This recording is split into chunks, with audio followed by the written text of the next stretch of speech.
Hello, and welcome to this edition of Let's Talk, presented by the Visiting Nurse and Hospice for Vermont and New Hampshire. I'm your host, Anthony Knox, and I'm the Community Relations Manager for the Visiting Nurse and Hospice. And today's presentation, we're going to be talking about two of our programs that we have here at the VNH, our long-term care program, as well as our Help at Home program. And as you can see, we've got a panel of presenters today for this presentation. We have Megan Hawthorne, John Mitchell-Beam, and Angeline, you didn't write your last name, Marcotte, yes.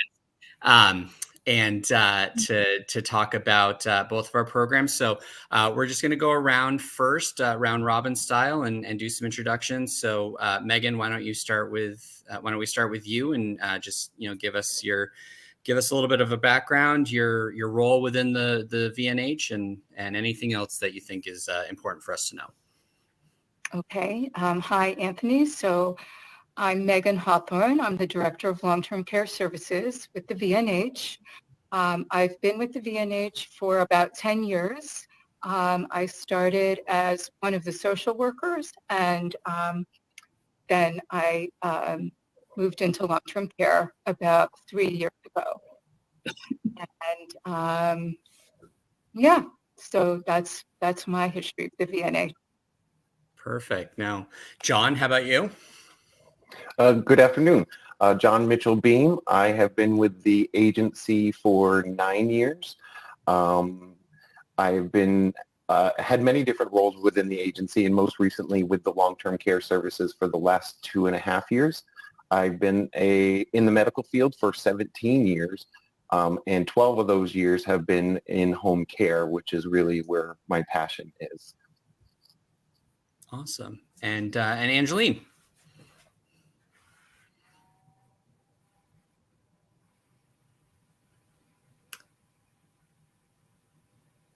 I guess I'm up. I'm Angeline Marcotte. I'm a retired RN. I've been in healthcare for longer than most of my coworkers have been alive. I came back to work at the VNH about 1.5 years ago, finding that retirement did not suit me. So I work as a home health aide. And it's a very satisfying job. No 2 days are the same ever. Perfect. So, and we will, Angeline will be giving us a day in the life of a personal care attendant a little bit later in the presentation. But for right now, we're gonna take John and Angeline off the screen, and Megan and I are gonna talk about long-term care. So take it away, Megan. Let me get you to the first slide here. Okay, so this is the private duty slide. Anthony, do you have the long-term care slides? It's all in the presentation for the long-term care stuff. Right. So go back one. That says help at home. I think if you can keep going back, I don't think there you go. There we go. Perfect. So yes, so this is just an introductory slide, choices for care in Vermont. Okay, so basically Choices for Care is a program. It's actually a federal program, and so every state has it. It's named slightly differently in each state. So for example, Vermont is Choices for Care. New Hampshire is Choices for Independence. And what the program provides, if you're eligible, is assistance in the home. They call that community-based because you're not in a facility, you're in your home, which is in the community. And so you can have a personal care attendant in your home is basically what that means. And you also would have case management. Choices for Care also includes a So if you needed to be in, say, an adult family care home or enhanced residential care or a nursing home, Choices for Care is the program that would pay for that. Okay, next slide. Oh, my screen just... Okay, so what are long-term care services? And I don't want to just read down the slide, but so as I was saying, long-term care services, the point of long-term care services is to allow people who are getting older and who need some help at home or have disabilities and need some help at home, to allow them to remain in their home for as long as possible rather than go to a facility. If that's what that person wants, that's what this program is about. And if you qualify for the program, you can choose to have case management. It's not a requirement. You do have a personal care attendant. That person helps with a lot of different things. I think we'll get to that as we go down the slides. You could choose to go to an adult day center for some days a week. That's a place where you have activities, you can have a bath, you get your meals, that kind of thing, and you get to socialize with other people who are there. You can have a personal emergency response system, which is Lifeline, and also the program can assist with if you need a certain type of cushion for your wheelchair, or if you need certain handrails in the bathroom to help you, that kind of thing. Next slide. Okay, so what does case management do? Your case manager is there really to help you. One thing that a case management really helps with is staying on top of any kind of paperwork or forms that you might have to complete to be on the program or stay on the program. Also, depending what option that you choose, I think we get to another slide, you can have an agency such as the visiting nurses provide your PCAs, or you can hire someone. Let's say you have a neighbor who is willing to help you for a couple of hours every day, and you can hire that person. So that involves quite a bit of paperwork, so your case manager can help you with that. A case manager can help you set goals that you want to achieve, can help you make certain plans for the future, help you complete advance directive, things like that. They really help you with a lot of things. Sometimes I say, in some ways, a case manager can be like a family member in terms of really helping you with all of the planning and goal setting and figuring out of things. So next slide. So Megan, as far as for case management, I mean, I know, like I've worked in other organizations where I was a case manager for, similar to this, not exactly the same, but are there specific requirements as it relates to how often case management is working with an individual? Are there specific amount of times during a month, a week, a day, anything like that, where a case manager needs to connect with the individuals on their caseload? Yes, so typically a case manager at a minimum would make a phone contact once a month to check in and see how you're doing. They would make a home visit the other month at a minimum. But if there's something you need help with, it could come as often. I mean, if there was something that you really need a lot of help with, they might come every day for 2 or 3 days in a row. I mean, that's fairly unusual, but if that's required, they can do that. So they have some flexibility. And then on the flip side, is there a max amount that a case manager can work with somebody in a year, a year's time frame or anything like that? Well, initially, the expectation is that the case manager typically will take about 48 hours a year to work with you. Okay. So what does that work out to per month? It's about, That, is that about an hour a week? Yeah, Say, yeah, roughly, Mhm, yep. roughly. So if you need more than that, you can ask your case manager to apply for a variance to get additional hours. Gotcha. Okay, perfect. All right, next slide. Okay, flexible choices. So we were talking, I alluded to this previously. This is where you have flexibility in your program, meaning you can choose between an agency to provide your case management and your PCAs, your personal care attendants, and you would have a case manager, and so everything is taken care of for you, or you can choose to do any of those components yourself. So you can have a program where you do everything. You're given a budget, and then you can hire whoever you want to be your caregiver, whatever agency you want. You don't have any case management, but you have to follow certain rules and regulations.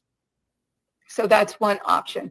Another option would be you have case management from the visiting nurses, but you hire, like I said, your neighbor or just someone else in the community to provide your services. So next slide. All right, what makes flexible choices different from traditional home-based services? Well, the main difference is that you get to hire your own staff members. So,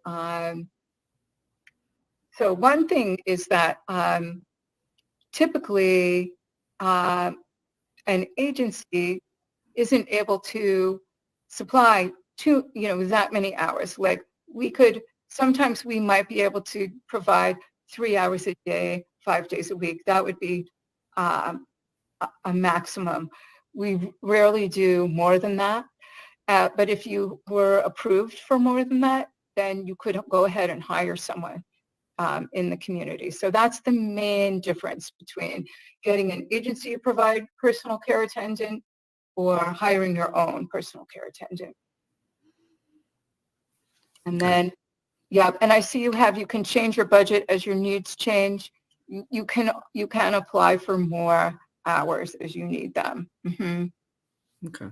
And so are there specific regulations as far as, who you can hire and do they need to make, do they have to have specific credentials, education, anything like that? Like what are kind of the rules and regs around being able to hire your own people, whether, family, friends, whatever the case may be? Mm-hmm. Yep. So mainly the person has to pass a background check, and they have to be 18 or older, and it can't be your spouse who provides personal care, or your spouse can provide personal care, but the program includes other types of care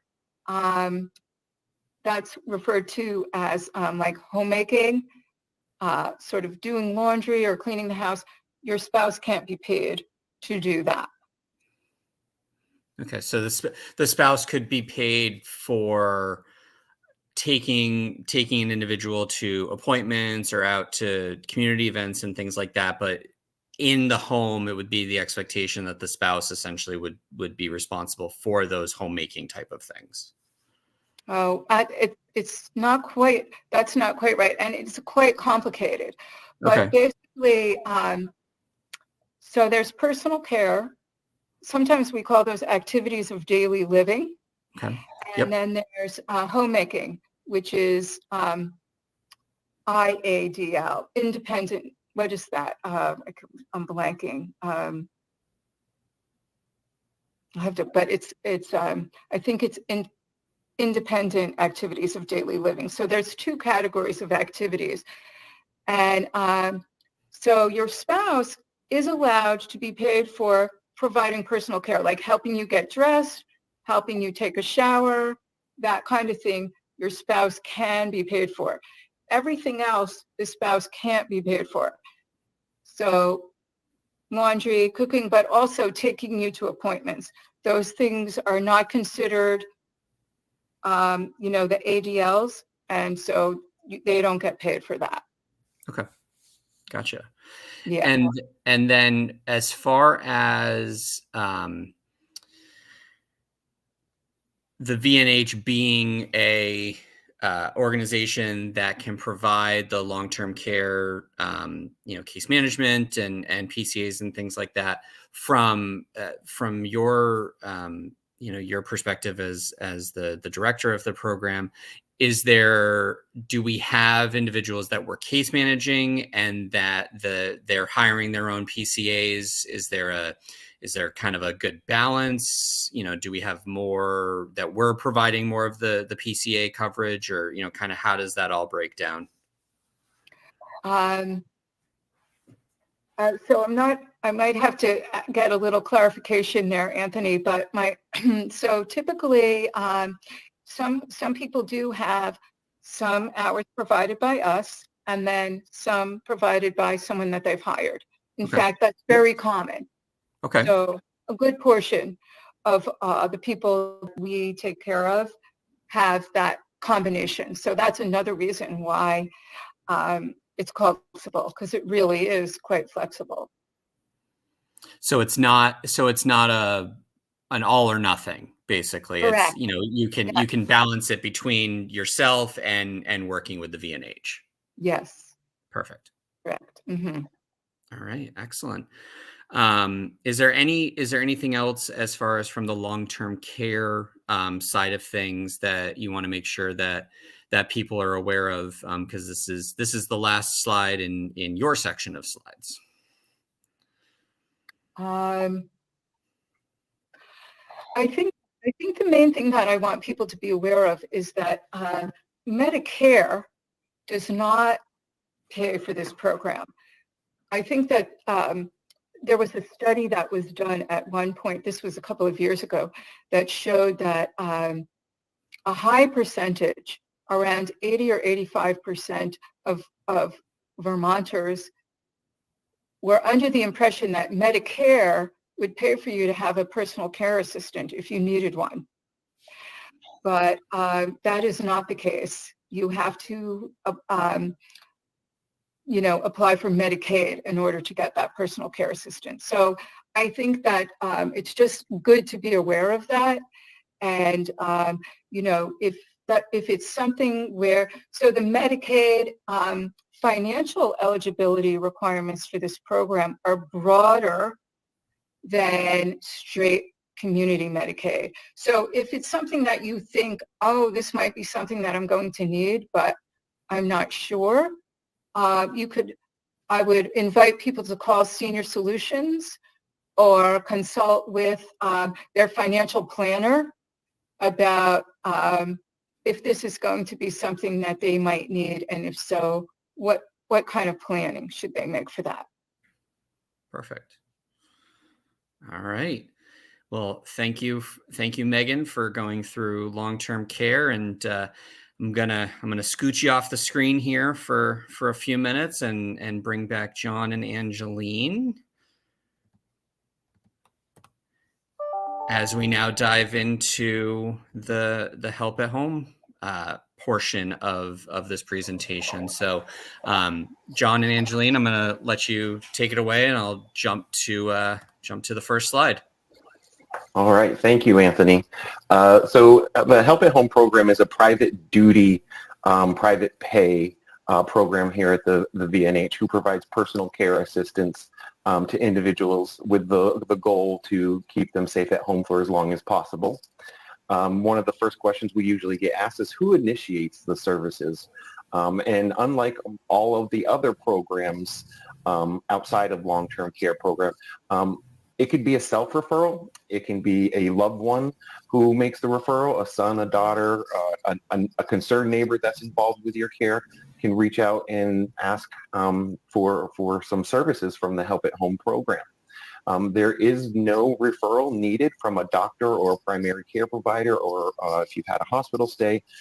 We do get phone calls sometimes for referrals from hospitals with individuals who are going home, but an official referral is not required for us to initiate services or continue services after you're on board.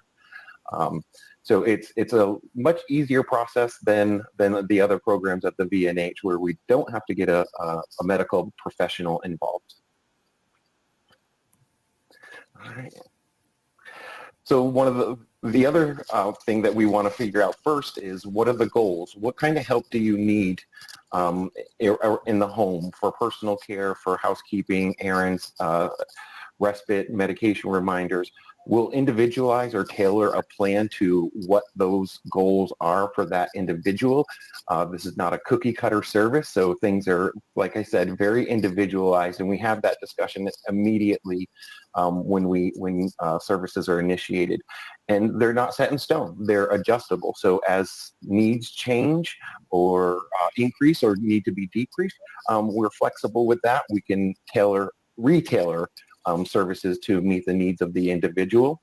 And we allow our clients to be the captain of that ship. So they let us know what their needs are as they change, and we will move pieces around if we need to, and make sure we're giving you or providing you with the care that you need to be safely at home.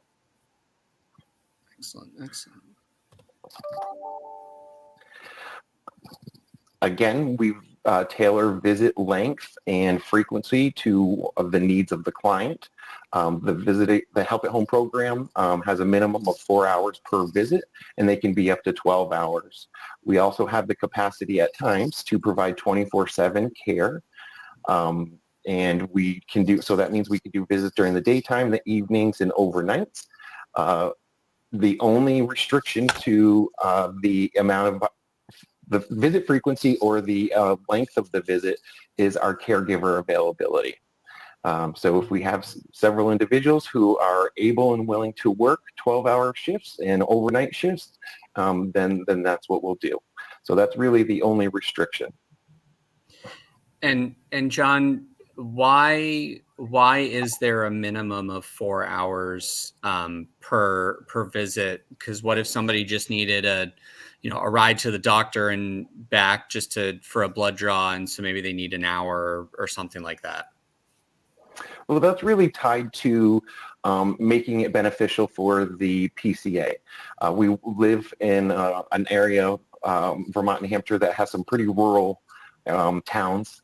And so if we were sending a PCA to a great length of a distance to get to someone's home, and it's only for a half hour, it really isn't beneficial for the PCA.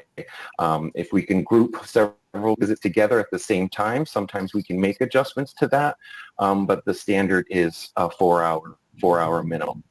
And to address the other part of your question is, we all have had several instances where someone really just needed a ride from the hospital. They didn't have anybody else to rely on and to get settled in the home. So those individuals would agree to the 4-hour minimum. And although we might not stay there the entire time, we would be willing to transport them home, get them in the home, get them settled for what they need. And that may be our only visit. Okay. Yeah. And then the only other question I have, so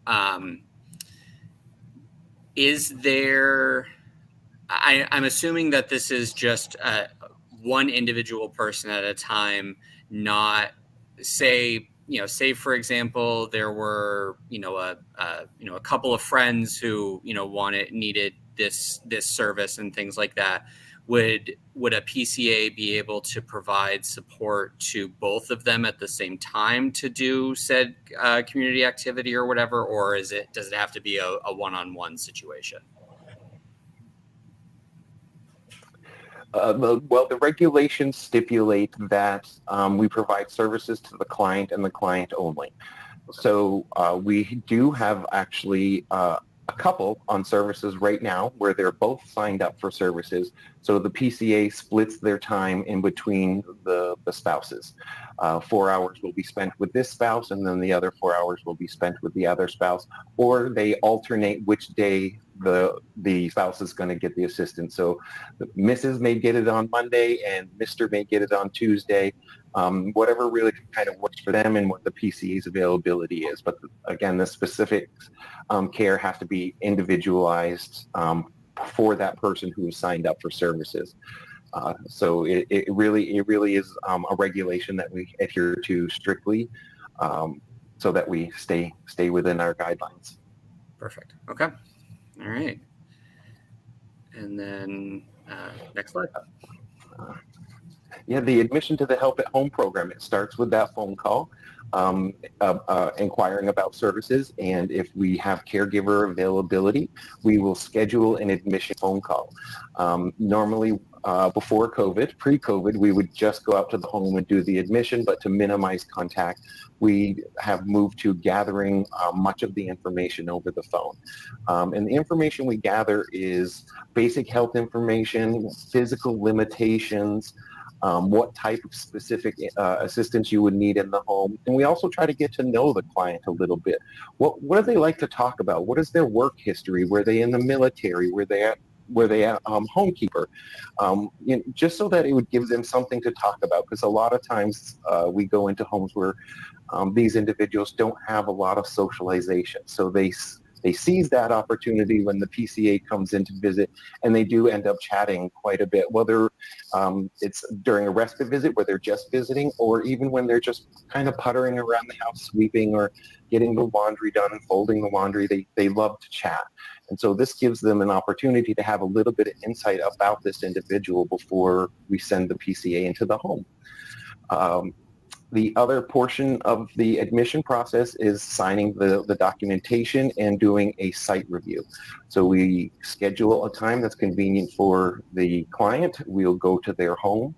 We will review the admission paperwork with them, answer any questions they might have. And then we would just take a look around the home real quick to make sure the home environment is a safe working environment for the PCA.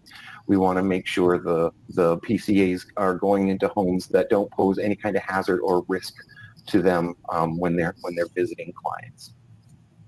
And then after the admission paperwork is all signed, if the client wants a copy of that, we would get them one. And then we would discuss with them which day would be best to start services. And then our program coordinator would set that up, and then the PCA would start to visit as scheduled. The admission process is quite painless for the Help at Home program. It's just asking a lot of questions up front just to make sure we get a good understanding of what the needs are and how we're going to be able to best assist our clients.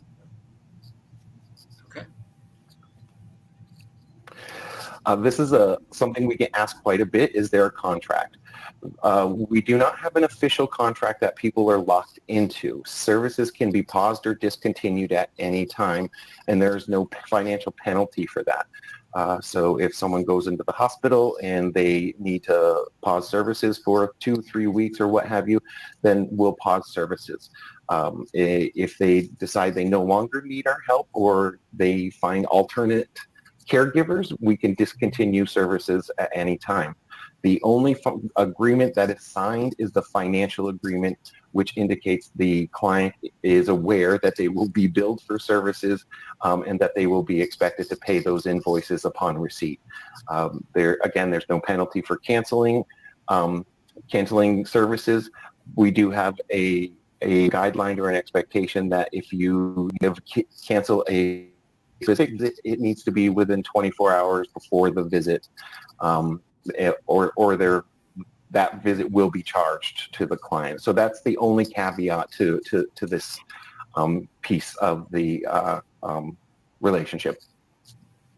And then, and so as far as, so if somebody pauses the help at home services or discontinues them or whatever, I assume for pause, there's not a lengthy process to kind of unpause it, but do they have to go through the entire process of obtaining the help at home services if they discontinue? If they officially discontinue services, then we close out the chart or the episode, if you will. And if they wanted to reinstitute services, there would be another admission process. If an individual pauses the services, for instance, they go into the hospital, there is no additional paperwork required if the client's needs really haven't changed. So if they had a stroke, went to the hospital, and then came home and they needed more than homemaking services, they needed a lot of physical assistance with personal care like bathing, dressing, grooming, things of that nature, we would redo a needs assessment so that we could create a care plan that is tailored to their new set of needs.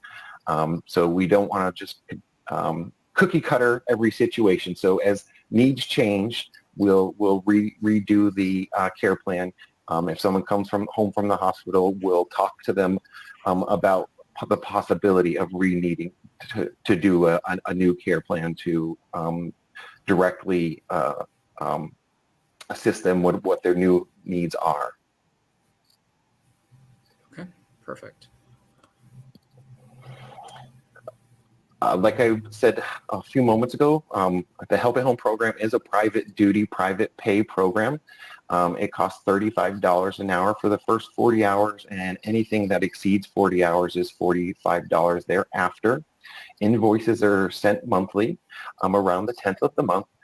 And again, the expectation is that those services will be paid for upon receipt of the invoice. Clients are billed for errand and transportation mileage at the IRS allowable rate, which I'm a little embarrassed to say I'm not quite sure what that is at the moment, but the IRS can change that at any time anyway. So if you're curious about that, I would just visit the IRS website to try to figure that out. Medicaid, Medicare, and private insurance companies do not pay for private duty care. So if you have those insurances, they won't be responsible for it. We would bill you directly, and you would be responsible for paying the invoice. There are several long-term care insurances that are specifically for things like private duty care. So we do work with several long-term care insurance policy holders, and a couple things can happen there. Either we bill the client and the client pays us for services and they seek reimbursement from their long-term care insurance company. And we also work with two other long-term care insurance companies where we bill them directly. So we send them the invoice and they pay us, and it takes that middleman out of having the client have to pay and to seek reimbursement. So we have a couple clients who are in that program, if you will, and they find it very convenient not having to write a check and then contact the insurance company, because we all know that can be a little bit stressful dealing with insurance companies. So if folks have long-term care insurance, I would definitely encourage them to contact the insurance company just to specifically ask if they cover in-home private duty services. Perfect. All right. And so we do have, again, Angeline introduced herself at the beginning of this presentation. And so, Angeline, from your perspective, kind of, obviously, like you had said at the start, 2 days are the same or anything like that. But, kind of, what's your day-to-day, and your experience been like as a member of the Help at Home team since you came out of retirement because that didn't suit you? It's been a fabulous experience, and I have to give credit to my coordinator and my manager for making it a wonderful experience. In terms of clients, the coordinator works very hard to match personalities with the client. And it's always anxiety producing to visit for the first time because I'm basically very shy. But I also have learned to fake it.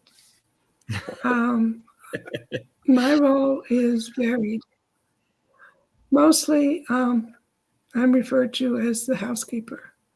So that's doing dishes, mopping floors, cleaning bathrooms, doing laundry. Some clients I grocery shop for and do run errands for. Some clients I take to the store so they can do their own shopping and do their own errands. I also transport people to their appointments, and companionship is a fairly big piece to the clients I have right now. And I usually make time, at least an hour of my visits, usually just sitting and visiting and finding out how their week has been and family frustrations. And do you have questions? Yeah. So is there a specific area that you predominantly do your supports in, or are you do you travel all across, the state? Well, either. It depends on where the clients are. I've traveled an hour to get to my client, and clients I have right now, some are available to me within 5-minute drive.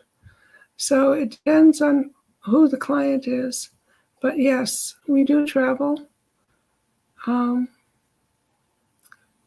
I've had clients I live in West Lebanon. I've had clients in Springfield, in Saxons River, and Bellows Falls, Vermont. Right now I have clients in White River Junction, Newport, New Hampshire, in Hanover, New Hampshire, and West Lebanon. So it's clearly dependent on the client. And since you've been doing this work, have you had clients for a long period of time, short period of time, kind of a mixed bag, kind of how long have you been, what's the longest client that you've been working with? Like, how long has it been? I have one client that I've had for about a year. Okay.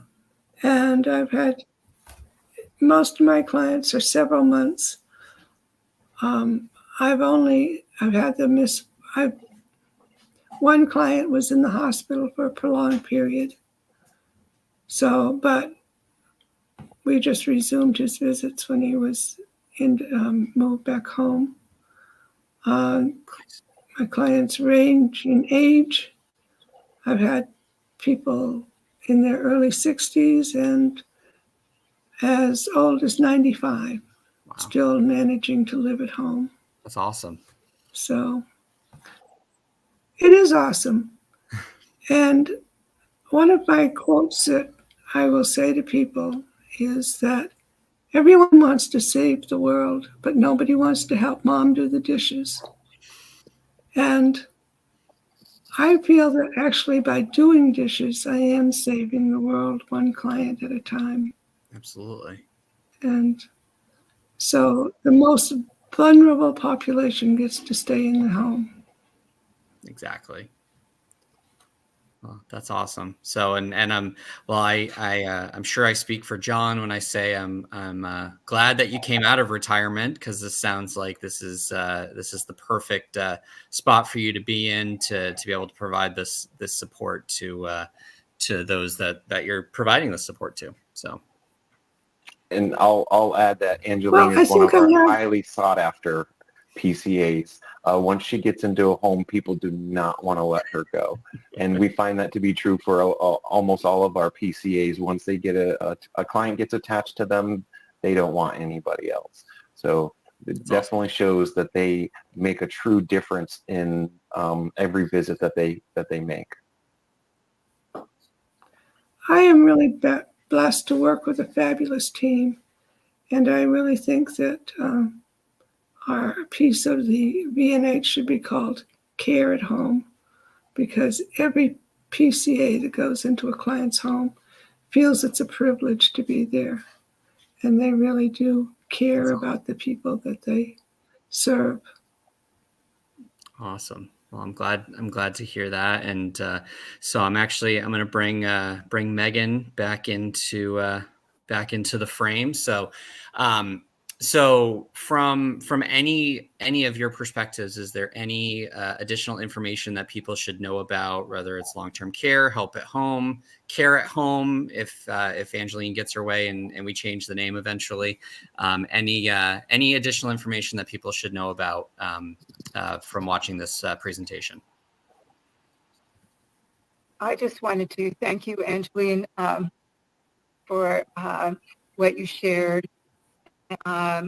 Yes, we find that of all the services that we provide, I think that the home health care services really mean the most to people, and really, really have huge impact on people that they work with.